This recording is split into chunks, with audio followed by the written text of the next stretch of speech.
I am Books Nelson with the At Me Bro Show, and we are doing a deep dive on who is, in my opinion, the best Ruby point guard in the game to this date, Dante Divincenzo in the Campus Legends packs. So here's the thing. This guy has Hall of Fame clamps and interceptor and pickpocket. As a Ruby, he's also got gold pick dodger and pogo stick. For his playmaking badges, he has Hall of Fame quick first step, which is the most important one, and he also has gold dimer and floor general. He's missing ankle breaker, which is a little bit of a bummer. He doesn't have any dribble badges that would help him get any stuns or anything, but that's not going to be a problem with this character. We're going to explain why. So with the shooting, he has every good shooting badge on gold and catch and shoot on Hall of Fame. Most importantly, he has the quick draw and range extender, and for those of you obsessed with that badge, he does not have steady shooter. And then as a finisher, he has all of the good finishing badges on gold, particularly the big ones of in my team, I would say Giant Slayer is pretty solid, but Slithery finisher #1, contact finisher #2. He doesn't have Relentless, which would help you out in terms of the fatigue kind of thing, but not a big deal. And then we look over at his ratings. And don't worry, guys, we're going to get into the deep dive. You know what this channel is all about. We're going to get into the ratings, and then we're going to go into his animations and see what he's bringing to the table as far as that goes. So let's see. I'm just firing up the chat so I can see what you guys are saying. My apologies. Okay, so he's got a 95 three-pointer. Guys, this is a Ruby with gold range extender and a 95 3. And gold quick draw and Hall of Fame clamps. Like, need I say more? He's got an 80 dunk. Now, he's a dunker in real life, so we're going to see if that 80 dunk pays off with a really good dunk package. 90 ball handle. Now, the important thing from here is really the lateral quickness. So you see he has a 96 perimeter defense, which is extraordinarily high. And his rebound ratings are not good, but that defensive rebounding at 63 might show that the card is just a little bit of a big body. You see he's 203 pounds, right? Like, he's a 6'4" guard. And that's the other thing. Like, this would be the best Ruby if he was 6'2", but he's 6'4". So he's got a 71 shot contest, a 96 lateral quickness, 96 speed, 91 acceleration, and a 90 speed with the ball with a 95 vert. This is what I'm saying. This guy's a dunker in real life. So even though they didn't give him contact dunks off rip, he might have the dunk packages that give him the crazy stuff. Now, he's not going to defend at all on the interior. He's very weak with the interior defense and the strength. That is the one weakness of... We're talking about this Ruby card like he's a pink diamond. All right? So here's the thing a lot of people want to come to the channel and see. We're going to look at his animations. First, look at his jumper, which is very important. His jumper's fine. Standard jumper. I would definitely consider it an A-level jumper at the minimum. Green window feels enormous. So, yeah, good jump shot. All right. We're going to look at his full court dribbles, then we're going to get into the half court real quick. Solid behind the back, solid between the legs, excellent crossover. So that's #1. He has an excellent crossover, excellent moving crossover. Moves him far and wide and all the way to the right. Okay. So we're going to go right at the outset. He has a bad step back.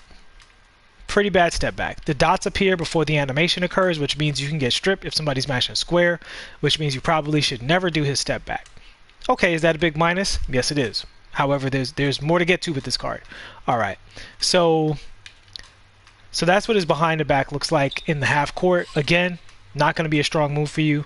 Don't do it. Let's see what his crossover looks like in the half court. There we go.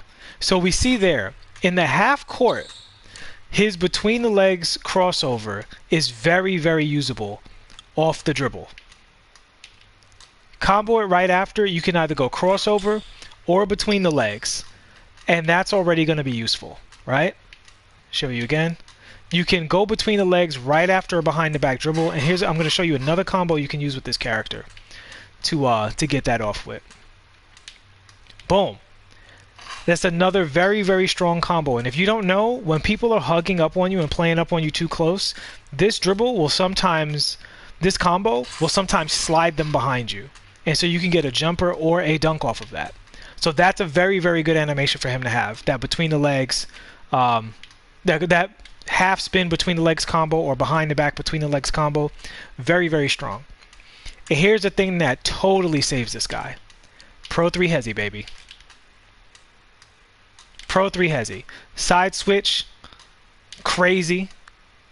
Same direction, crazy. And then shooting into the jumper off of the hezzy, crazy. I didn't cancel it that time. We'll get a good cancel for you guys right now. Boom. This guy, I think he's a monster. So Brandon Bowles is saying you think his animations are bad.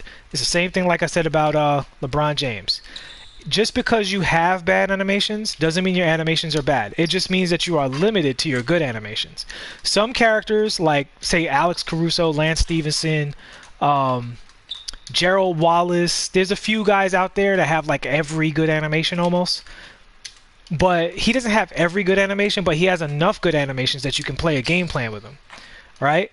So you see here, very quick off of the hezzy pull-up. I mean, honestly, this card is actually... He's closer to a lot of pink diamond cards than you would think. This card is way closer to the John Walls of the world than you would think he is. You just have to stay within his particular game. Right?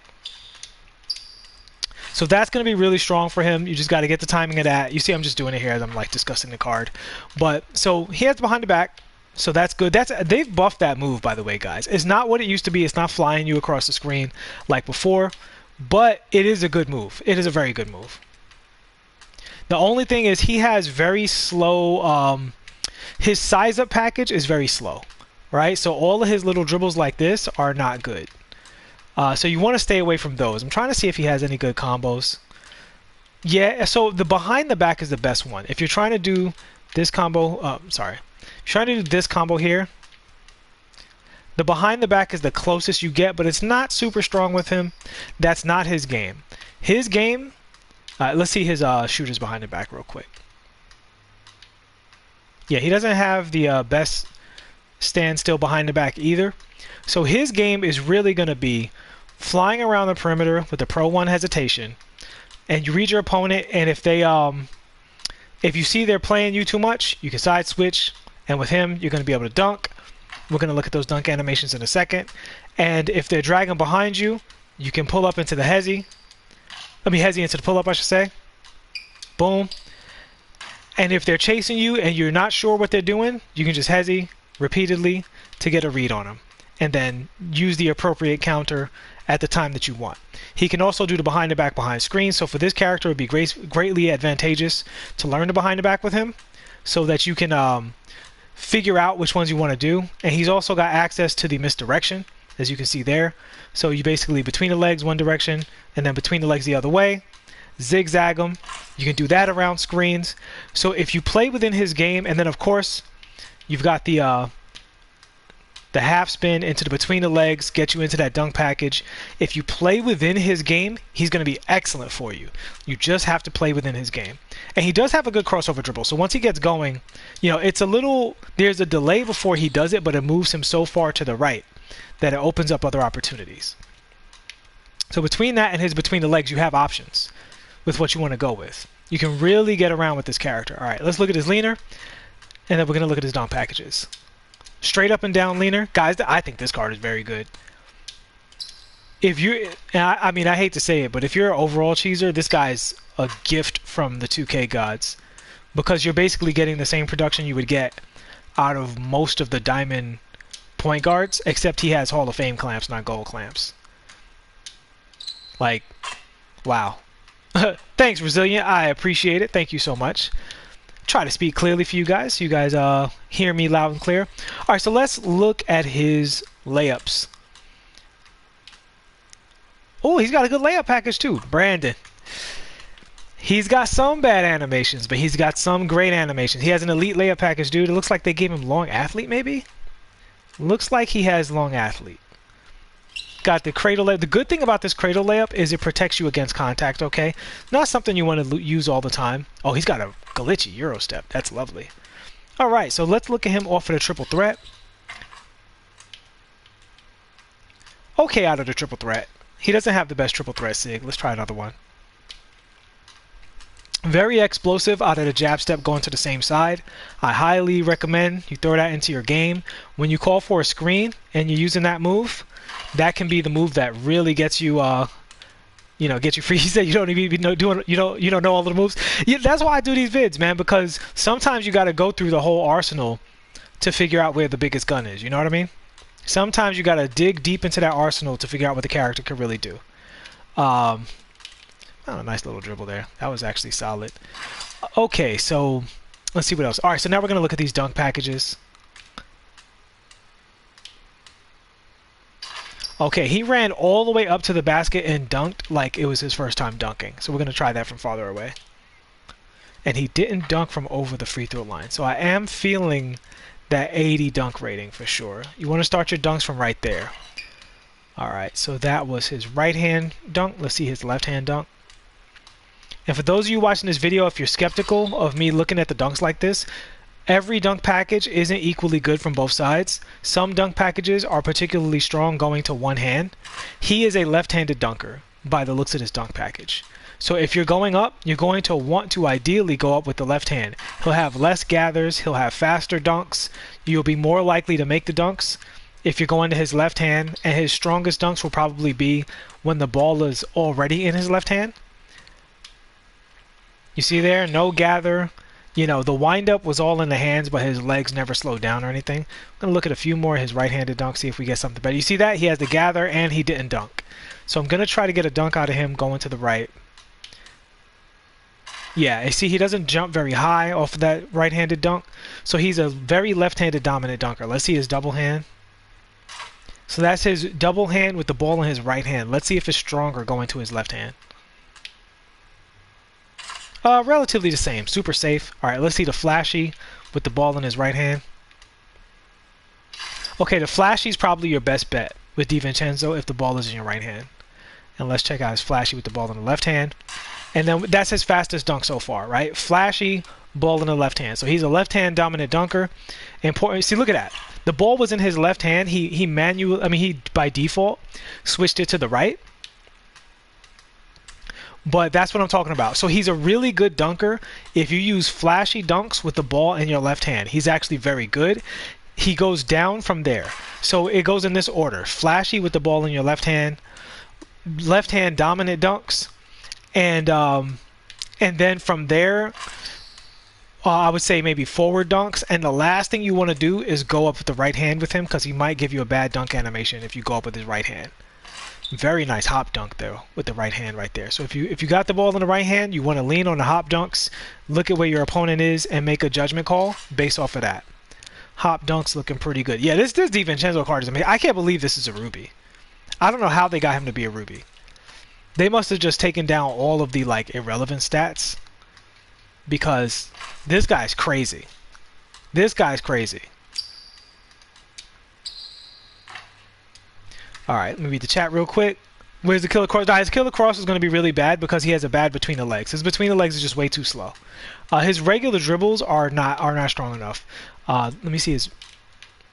Yeah, he can't do anything like that with the regular dribbles. He's got to lean very heavily on those basic three moves. The Pro 3 Hezi is his #1 form of attack, and then off of the half court, you got his between the legs is one form of attack. Off of like the half spin or the behind the back. You can behind the back into the between the legs as well. And that's going to be, you see how smooth that is for him? That's really strong for him. I think the running behind the back is not strong. So you got to lean on his between the legs. It's very good. And his Hezi and his half spin. That's the way you got to play with him. Sir Jam says, you playing with Danny Manning in the freestyle? Yeah, Sir Jam, I just did Danny Manning. I went over his launches and stuff like that. Like I showed a bunch of launches. I didn't like discuss all of them. I kind of ran through them. But yeah, Danny Manning's a very, very high level post scorer. That's the thing that separates him from a lot of the other cards in his class, is he's built to score out of the post, but he's also good at simple attacks from the perimeter and catching and shooting. So yeah, I think the Danny Manning card is good. Just like I think this Divincenzo card is excellent. I mean, I think this guy's one of the best Ruby cards. He's up there with the Jeff Greens and the Thon Makers. Like, he plays way above his class. I say this card definitely hangs with almost every diamond point guard I can think of off the top of my head. Almost everyone I'm thinking of. Maybe there's one that I'm thinking of that is way better than him. And several of the pink diamond point guards. So, Yeah, this guy gets the thumbs up for me. All right, so that is gonna do it for Divincenzo. If you're an overall cheeser or you're playing budget squads, you will be able to hang with just about any small point guard with Divincenzo, with the caveat that he's a bad interior defender. So once those Hall of Fame clamps are no longer effective, he's going to need some help. But he does have Hall of Fame clamps. So that's going to do it.